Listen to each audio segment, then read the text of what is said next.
Assalamualaikum warahmatullahi wabarakatuh. Perkenalkan, nama saya Arfa Zain Muhammad dari kelas BKI 1C dengan NIM 124401097. Video ini dibuat untuk memenuhi nilai ujian akhir semester mata kuliah Ilmu Komunikasi dengan dosen pengampu Dr. Haji Cecep Suryana, MSI. Dalam video ini saya akan memaparkan atau menjelaskan 10 pernyataan. Nah, tanpa lama-lama lagi, mari kita langsung ke materinya.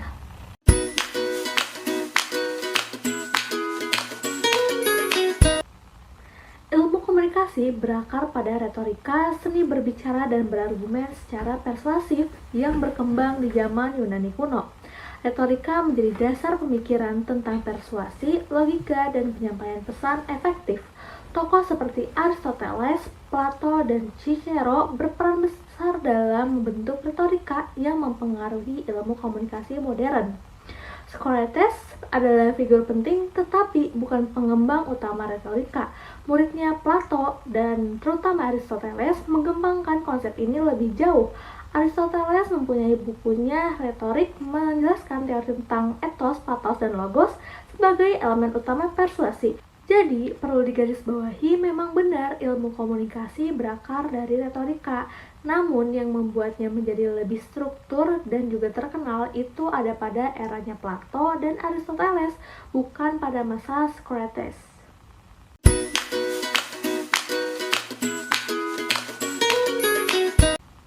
Sebelum revolusi industri, transportasi bergantung pada hewan seperti kuda dan onta, serta alat sederhana seperti delman. Revolusi industri di akhir abad ke-18 hingga abad ke-19 membawa kemajuan besar termasuk dalam teknologi transportasi. Pada tahun 1814, George Stephenson merancang lokomotif uap pertama yang mendorong penggunaan kereta api secara luas pada abad ke-19. Kereta api memungkinkan perjalanan lebih cepat, efisien, dan mampu membawa lebih banyak orang serta barang dibandingkan transportasi tradisional. Kereta api juga mempercepat distribusi media cetak seperti surat kabar dan buku, mendukung penyebaran informasi, gagasan, dan budaya. Perkembangan ini menjadi fondasi penting dalam ilmu komunikasi. Selain itu, kereta api mendorong inovasi lain seperti telegraf yang semakin mempermudah komunikasi jarak jauh.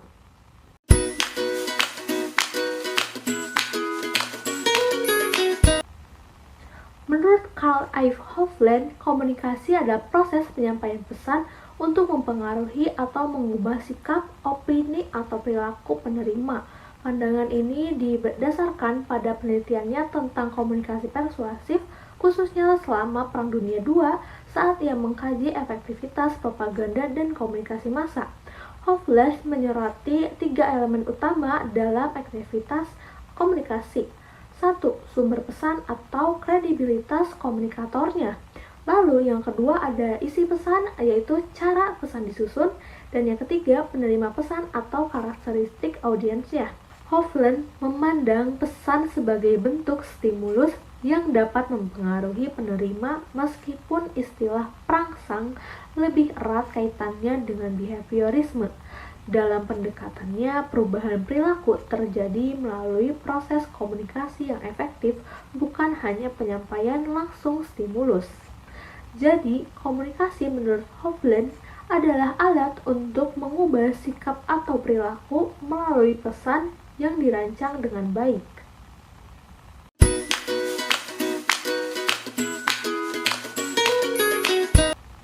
Komunikasi massa memang dapat dilihat dalam konteks keterlibatan jumlah peserta, yaitu pengirim dan penerima. Dalam komunikasi interpersonal, seperti percakapan tatap muka atau telepon, jumlah pesertanya terbatas dan terjadi timbal balik secara langsung. Umpan balik diberikan segera karena komunikasi bersifat dua arah dan interaktif. Komunikasi kelompok kecil juga memiliki tingkat umpan balik yang relatif tinggi meskipun mungkin tidak secepat komunikasi tatap muka. Nah, komunikasi massa seperti penyiaran televisi, radio, atau media cetak melibatkan jumlah peserta yang sangat besar, tetapi umpan baliknya terlambat dan terbatas. Di dalam komunikasi massa, umpan balik tidak langsung dan seringkali berupa reaksi tertunda, misalnya melalui surat panggilan, telepon, atau interaksi di media sosial yang tidak langsung seperti komunikasi dua arah. Hal ini karena dalam komunikasi massa, pesan disampaikan oleh satu pihak dari pihak sumber atau pengirim kepada audiens yang sangat besar tanpa adanya interaksi secara langsung atau pertukaran pesan yang segera dengan audiens. Jadi, memang benar komunikasi yang melibatkan lebih sedikit peserta seperti percakapan tatap muka atau komunikasi kelompok kecil memiliki kesegeraan umpan balik yang lebih tinggi dibandingkan dengan komunikasi massa yang umpan baliknya cenderung lambat atau terbatas.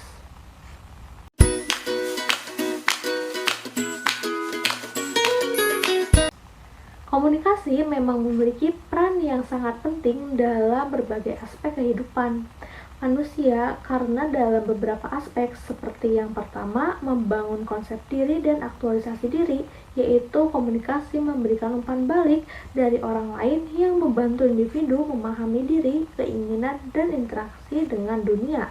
Yang kedua, kelangsungan hidup, yaitu komunikasi mendukung kebutuhan fisik dan sosial. Yang ketiga, kebahagiaan dan mengurangi tekanan, yaitu komunikasi sehat, mengurangi stres, meningkatkan kesejahteraan emosional, dan memperkuat kebahagiaan melalui berbagai cerita dan dukungan.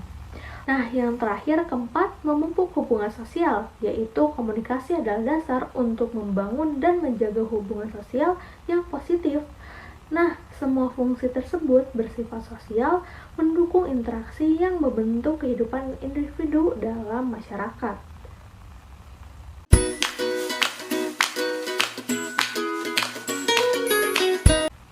Dalam beberapa model komunikasi linear seperti model Shannon dan Weaver, komunikasi sering dianggap sebagai proses sebab akibat di mana pengirim atau stimulus mengirim pesan yang memastikan tanggapan atau reaksi. Namun, model ini dianggap terlalu sederhana untuk menjelaskan komunikasi yang lebih kompleks. Nah, terutama dalam situasi dua arah atau dinamis, komunikasi sering disebut interaksi karena melibatkan proses dua arah di mana pengirim dan penerima saling memengaruhi secara timbal balik. Model komunikasi interaksional atau transaksional menekankan bahwa komunikasi adalah proses aktif di mana makna diciptakan bersama, bukan hanya sebab akibat atau satu arah. Nah, interaksi tidak selalu berdasarkan prinsip sebab akibat langsung. Dalam banyak kasus, makna dan respon muncul melalui konteks, budaya, dan interpretasi subjektif. Jika dapat disimpulkan bahwa pernyataan tersebut sebagian benar jika merujuk pada model komunikasi linear, tetapi menjadi kurang tepat dalam konteks model komunikasi modern, di mana komunikasi lebih kompleks daripada sekedar proses sebab akibat.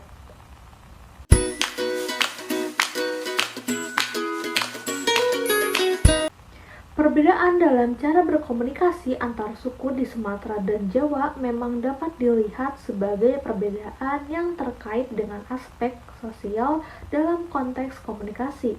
Karena aspek sosial dalam komunikasi merujuk pada bagaimana faktor-faktor seperti budaya, norma sosial, tradisi, dan nilai-nilai yang ada dalam masyarakat memengaruhi cara seseorang berkomunikasi. Suku di Sumatera dan suku di Jawa memiliki latar belakang budaya yang berbeda, yang memengaruhi cara mereka berinteraksi dan berkomunikasi. Untuk contohnya ada dalam beberapa aspek. Yang pertama, bahasa dan dialek. Suku di Sumatera menggunakan bahasa atau dialek lokal seperti Melayu, sedangkan suku di Jawa menggunakan bahasa Jawa yang memiliki struktur berbeda. Memengaruhi cara penyampaian pesannya juga. Yang kedua, norma dan etika sosial. Komunikasi di Jawa cenderung lebih formal dan menghormati hierarki sosial. Sebaliknya, di Sumatera, komunikasi sering lebih langsung dan terbuka meskipun tetap menghormati senioritas. Yang ketiga, gaya komunikasi. Orang Jawa dikenal dengan gaya komunikasi halus dan sopan, sementara di Sumatera, komunikasi cenderung lebih tegas dan lugas tergantung pada sukunya, seperti Batak atau Padang. Jadi, perbedaan ini memang mencerminkan pengaruh konteks sosial terhadap komunikasi dan menjelaskan bagaimana budaya dan tradisi membentuk interaksi antar individu itu sendiri.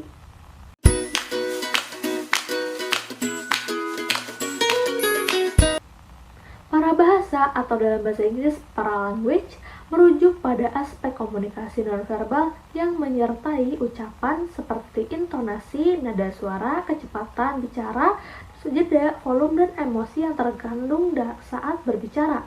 Parabahasa tidak berkaitan dengan apapun yang diucapkan, tetapi dengan bagaimana kata-kata tersebut disampaikan.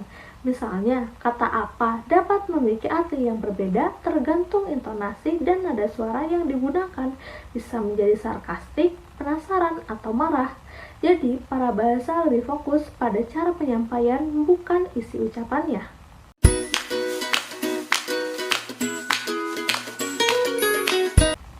Memang benar aspek-aspek tersebut berkontribusi pada peningkatan kredibilitas seorang komunikator. Nah, untuk mengetahuinya lebih lanjut lagi, yang pertama, keahlian. Karena komunikator dengan keahlian jelas di bidangnya membuat audiens lebih percaya bahwa ia memahami topik yang dibahas. Yang kedua, kepercayaan. Karena kejujuran dan integritas membangun kepercayaan sehingga pesan lebih mudah diterima. Lalu yang ketiga, keterampilan berkomunikasi. Karena kemampuan menyampaikan pesan secara jelas, menarik, dan relevan memperkuat kredibilitas termasuk kemampuan berbicara, mendengarkan, dan menyesuaikan gaya komunikasi. Yang keempat, ada pengetahuan, karena pemahaman mendalam dan data akurat menambah keyakinan audiens terhadap pesan yang akan disampaikan. Yang kelima, adaptasi sosial dan budaya, karena menyesuaikan pesan dengan norma dan budaya audiens, membantu menciptakan relevansi dan hubungan emosional. Nah, semua elemen ini adalah faktor penting dalam meningkatkan kredibilitas seorang komunikator.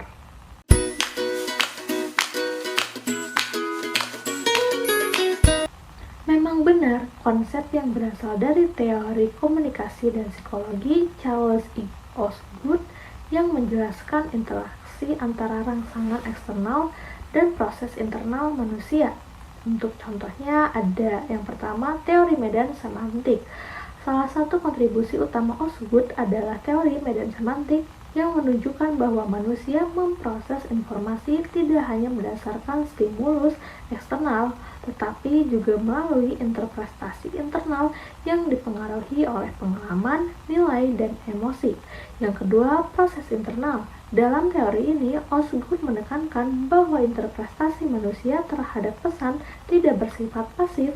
Respon seseorang terhadap rangsangan dipengaruhi oleh proses internal seperti persepsi, kognitif, atau asosiasi makna. Lalu yang ketiga ada konsep non-linear. Manusia tidak berinteraksi secara otomatis atau mekanis terhadap rangsangan luar. Mereka mengintegrasikan rangsangan tersebut dengan konteks internal untuk menghasilkan makna dan tanggapan tertentu.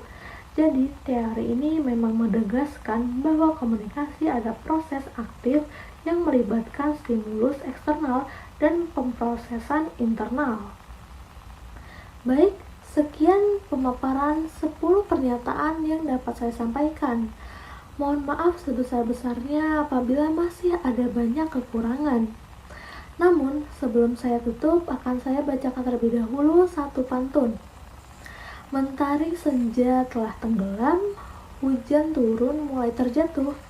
Kututup video ini dengan salam. Wassalamualaikum warahmatullahi wabarakatuh.